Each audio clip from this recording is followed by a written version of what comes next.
thank you for joining us for the Birds with Richard Cole. And Richard Cole is back in the studio with me today, and I'm so thrilled to have you back. It's great to see you, not just through Zoom, but to actually see you live and in person. It has been a while, hasn't it? It has. And it's good to be has. back here in the studio in a familiar setting. Very nice, Absolutely. So we invite you to ask your questions of the resident birding expert, Richard Cole, who founded Cole's Wild Bird Products and actually went out and did the work to research the very best possible things that birds like to eat. So we have some exciting topics today. Yes, Tell we us do. about some of the things we're going to talk about today, Well, Richard. we're going to talk about something. We have a calendar, as a lot of people know, they love our calendar, and a new issue is about to come out, of course, for the first of the year. And when I say about, it's a few months away, but we have to get it ready. We've got about a month to get ready, get the last pictures in, and you can send in pictures to go in our calendar. And we'll go into detail about how to do that. Yeah, and you're going to have some hints about how to take pictures that might get you into the calendar, right? So we have a Right. few hints about picture taking. And what else do we have to talk about? But we're going to talk about, I'll throw in a little something about bluebirds and nesting season, and then we'll talk about cicadas. We have to talk about them. Everybody knows them now because we just got through on the backside of a rare event, 17-year locust invasion. Amazing. And so we're going to talk about that and its potential and possible disruption of birds, or songbirds, when they come out in such numbers. So, And we're going to have a few ideas for you for Father's Day gifts, of course. So we've got a lot to talk about today. But first, let's get to let's put up the graphic about the calendar and when you need to get your pictures in, because it is coming up quick. Look at that. The deadline is Friday, July 2nd. That means start taking those pictures. Right? Yes. And you got a chance to get your picture in a really beautiful calendar. Absolutely. And It's so you just have to beautiful. send it in. Yeah, so Richard has some ideas and tips for you to help you take these winning pictures. And you can see by the one on the screen there that that's a beautiful shot. And one of the hints is to get close to your subject. If you look at, especially the picture there, if you notice that the birds there take up roughly a fourth of the entire picture. And so many people will take shots of birds in their yard, and you don't think about it. There's a bird out there on a limb or a tree or your feeder, and you're on the back porch or in your kitchen, and you pick up and you take a shot of it. And really, when you look at the picture, you've got this little teeny little bird in a big picture frame and a little bitty bird to be seen. And a lot of times people send us pictures of birds to say, what bird is this? And I look at it and it's a dot. I get the magnifying glass and try to guess what it is. Well, your bird needs to be bigger to make a good shot. That's rule number one. Yes. Get closer or use a telephoto lens, steadied so you don't blur it, and get the bird to be at least half of the picture. So There's I another also great shot. yes, absolutely. This one look at says it all. Like you can tell they're right there. I want to see. I told my husband when he took pictures and we have a telephoto lens, I'm like, I want to know what that bird is thinking. Yes, and that's a great example of a picture. Rule number two, and these are hints to be able to get your picture in the Cole's calendar. And number two, we see a lot of pictures that are shot through glass. Somebody's shooting through their kitchen window or their dining room window or through their sliding glass doors. And that's okay. You can get some pictures that way, but it's not easy.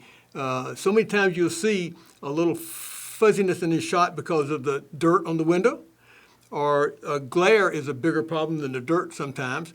So here's a hint. If you're shooting through a glass window, make sure that the lights behind you are turned off, or if there's no open door behind you, because that will put glare onto the glass you're trying to take a picture through. So I've used this little hint.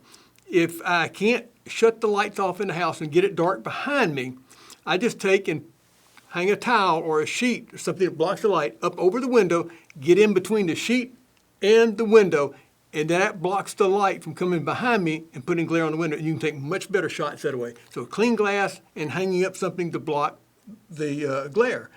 Great idea. And you'd be surprised how much better a shot you'll get without the fuzziness and glare. And we're used to taking pictures with low resolution to put on the internet. Yeah. And that's great because an internet picture has to be that big. But a calendar picture needs to be this big.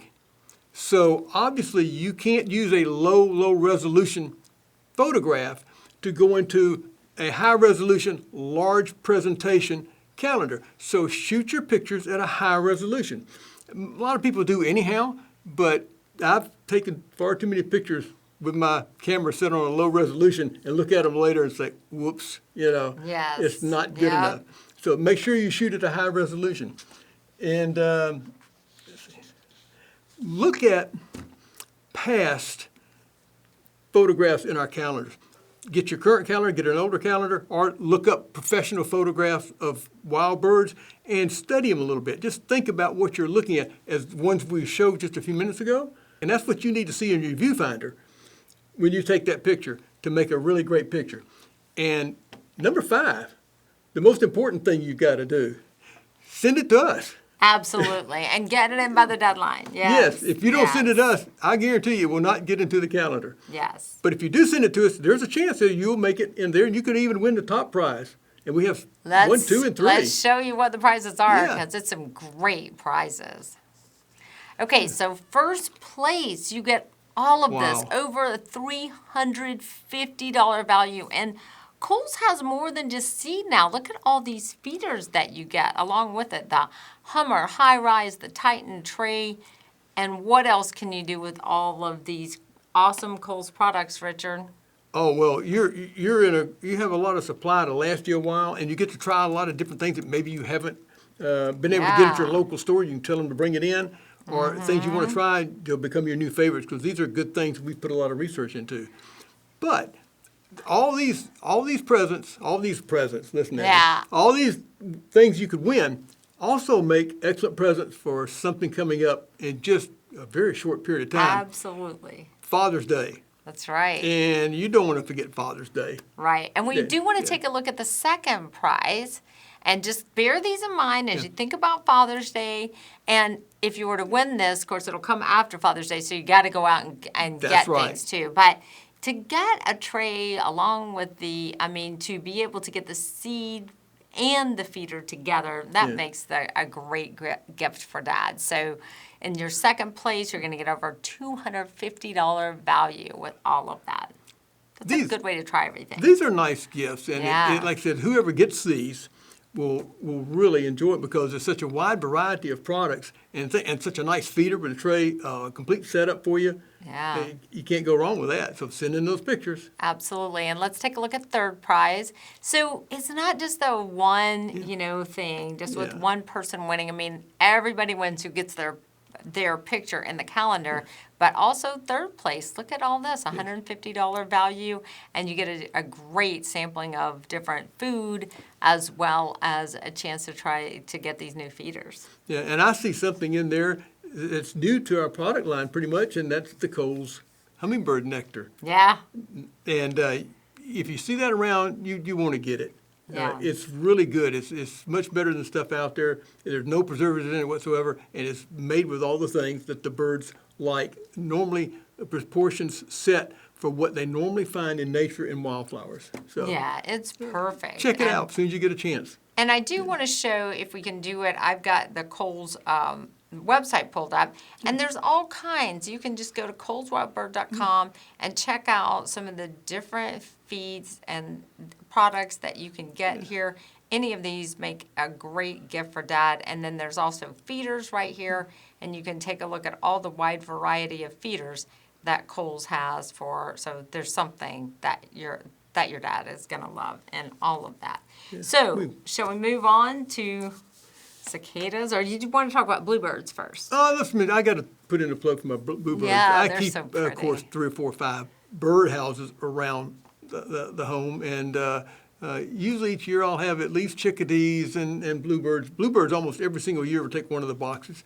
And I've just been watching them this year a little more closely. Funny how that is when you're staying at home more. Aw, did you And, see the bluebird eating the cicada? I saw that. That's And a feast. We're on our second brood of bluebirds. They're about to fledge. They might be gone by the time I get back home today. So it's just Wow, such a that's pleasure watching exciting. them. I love watching these guys. And of course, on the pole below the house, I have another Kohl's product, and that's a Tough Bird Feeder Guard, which prevents like snakes that'll come up and maybe take the eggs, and raccoons from coming up to take the eggs, and it'll stop them from climbing the pole. So this tough bird feeder guard is something you So should do you look know into. anyone who may have come up with that tough bird feeder guard? Tough bird feeder guard. That's it. I sure do. That was one of my products. I came up with that a little And that while makes back. a great Father's Day gift. That would makes be an really excellent good. Father's Day gift. Yes. Yeah. I've got 2 or 3 of them at home. I would not put up a bluebird box on a pole or a feeder on a pole without a tough bird feeder guard underneath it. So, Yes. Yes. And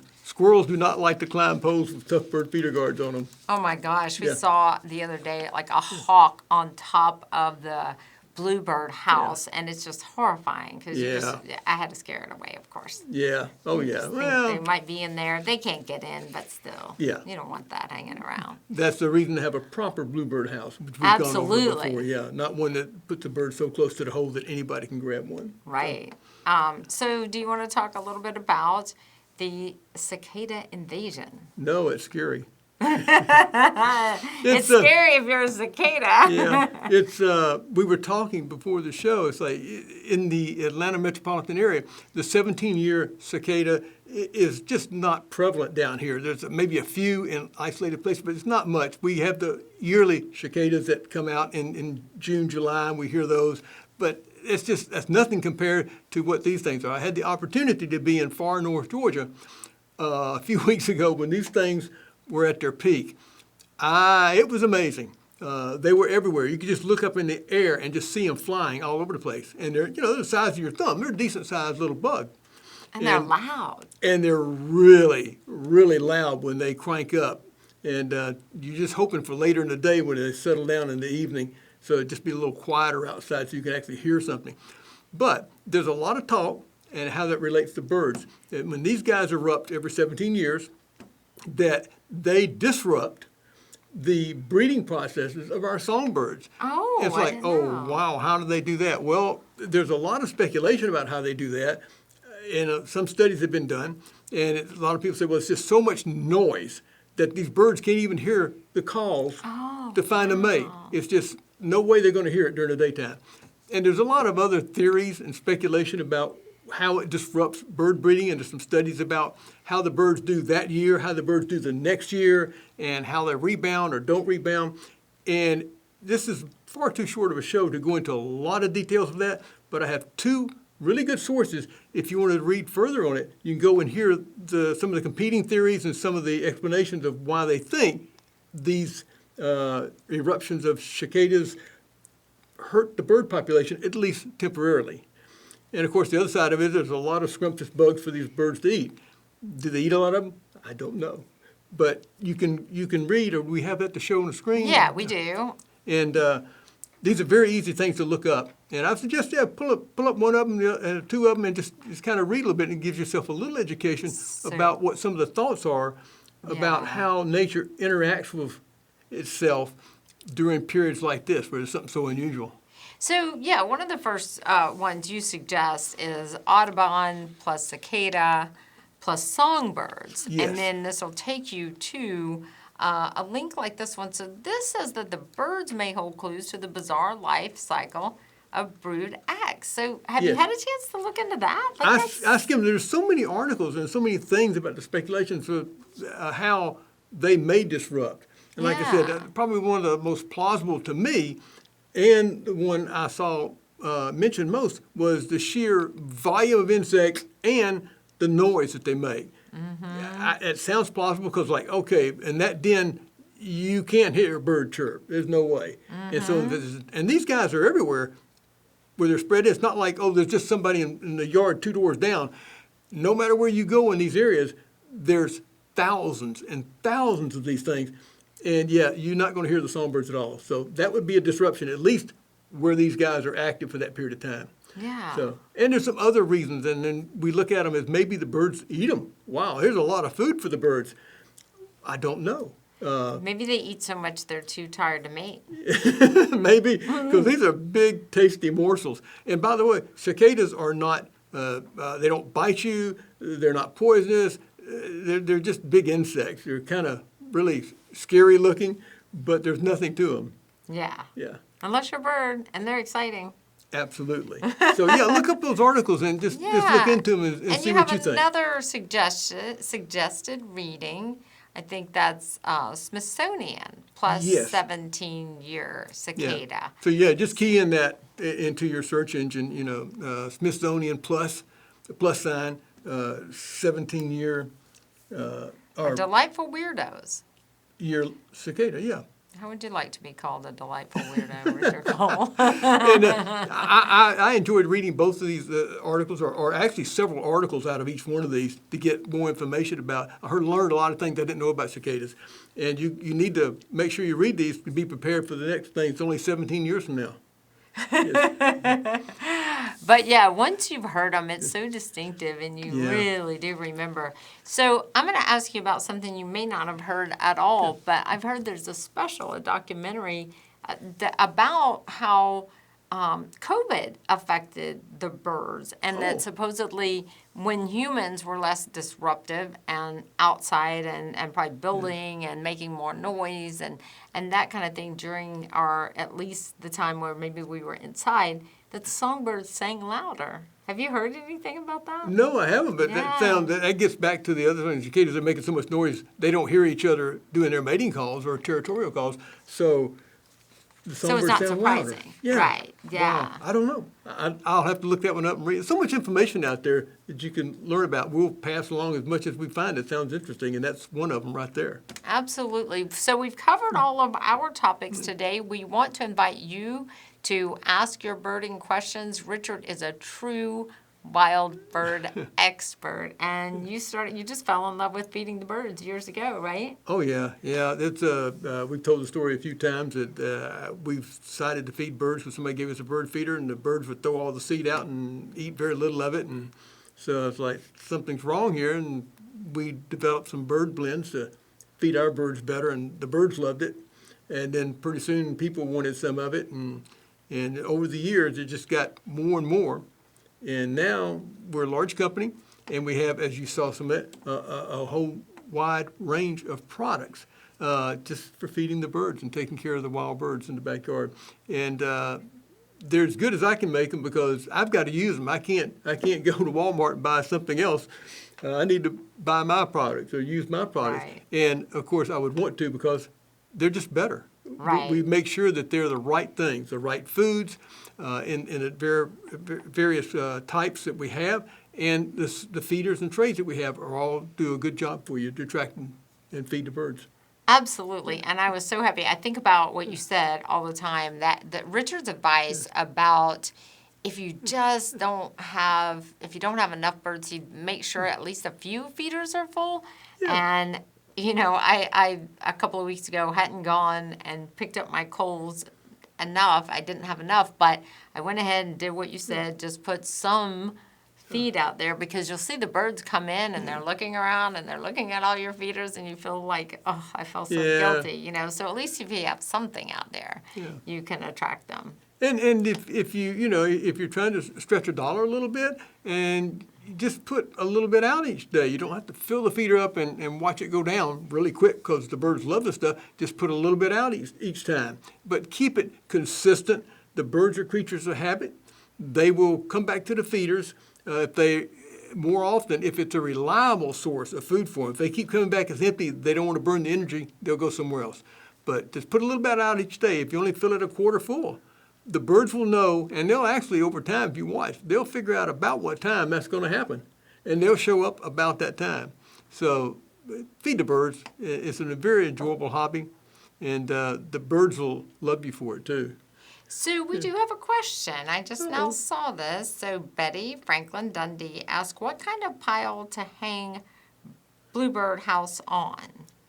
What type of... Well, she says pile, but I'm thinking she might pole. That's Pole. what she means. Sorry. I would have just said it to begin with, but I was like, maybe yeah, and then she says pole, so. Yeah, there's several that are made in the birding industry. You can order them with a little flange on the top. It's around that big around. It's just like a piece of pipe, but it's thin. And you take a flange that they come with it and screw it to the bottom of your birdhouse, and it sits down over the pole. And that will get it up. You need to have your birdhouses on poles mounted at least 4.5 feet above the ground or any surface that a squirrel can jump from to get up to it. And then the other thing is you need to stop, if you have raccoons in the area, you probably do, you need to make sure that they don't get up the pole to get into the birdhouse and take it. Snakes are another potential problem for bird eggs because they'll get up there and take the eggs out of the nest.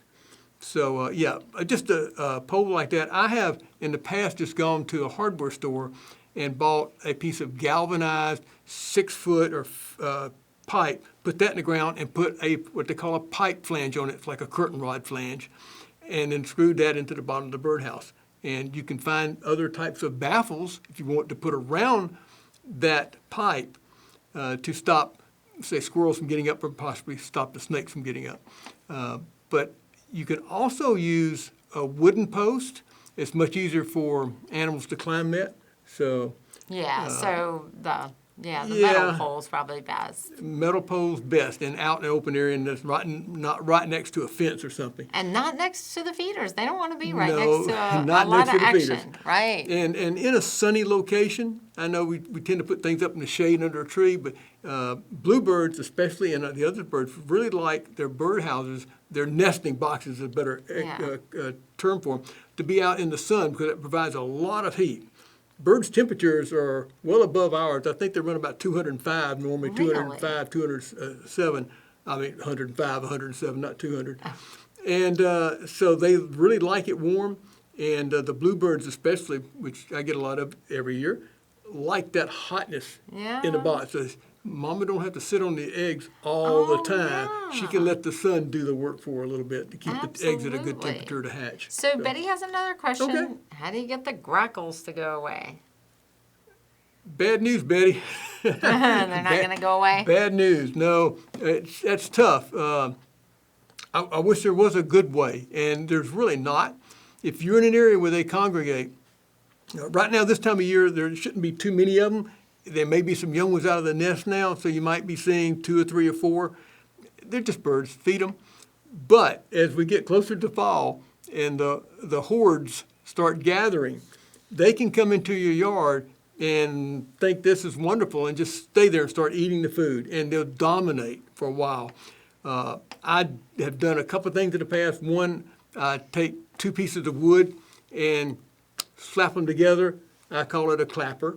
Yeah. And it makes a loud retort, like a gun or something going off, and they will scatter. You do that 3 or 4 times, it really slows them down. Doesn't seem to bother the other birds that much, but just a loud retort type noise will scare them off immediately. In fact, the one I made, I just put a hinge right at the bottom of it, a piano hinge, and it's 2 long pieces of wood, about that long flat, so they'll hit together. You can buy pieces of wood like that. A 1x3 or 1x4 is good.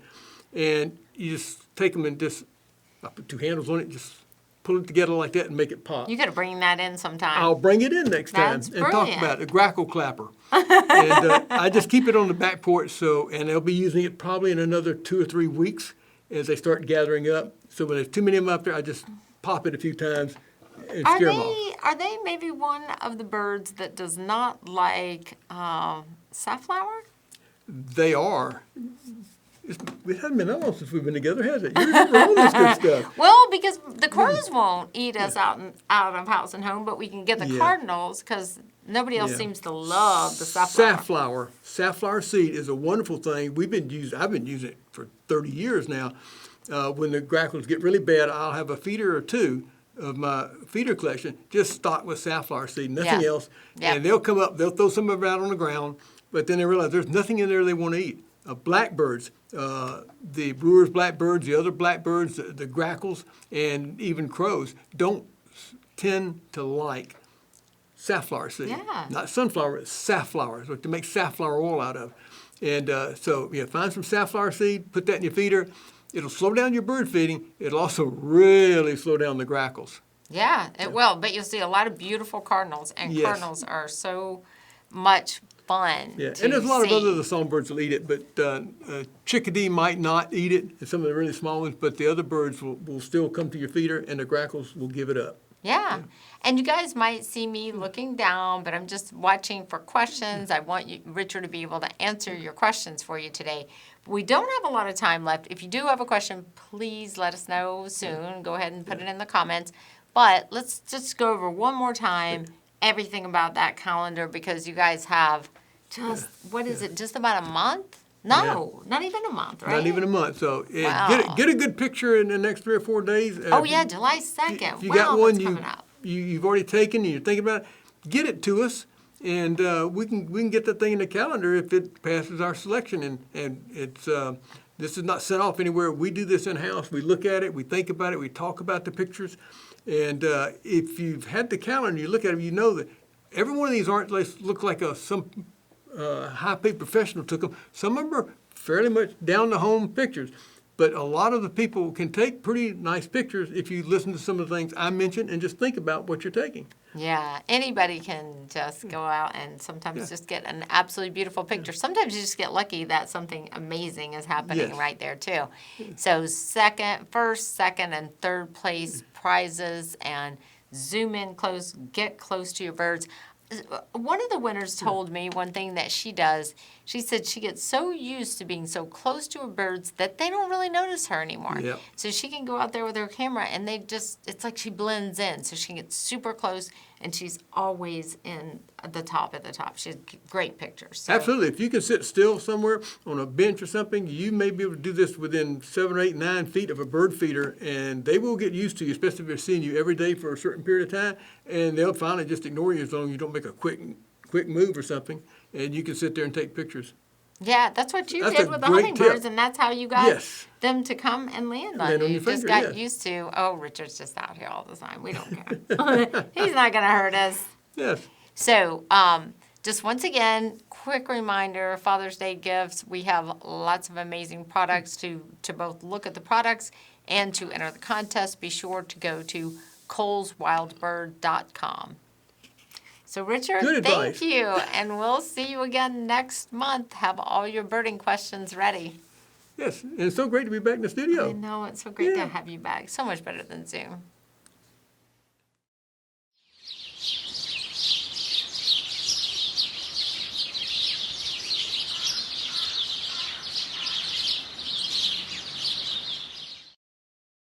Hello, this is Richard Cole. I want to thank each of you for watching, and I want you to subscribe to our YouTube channel, and don't forget to share it.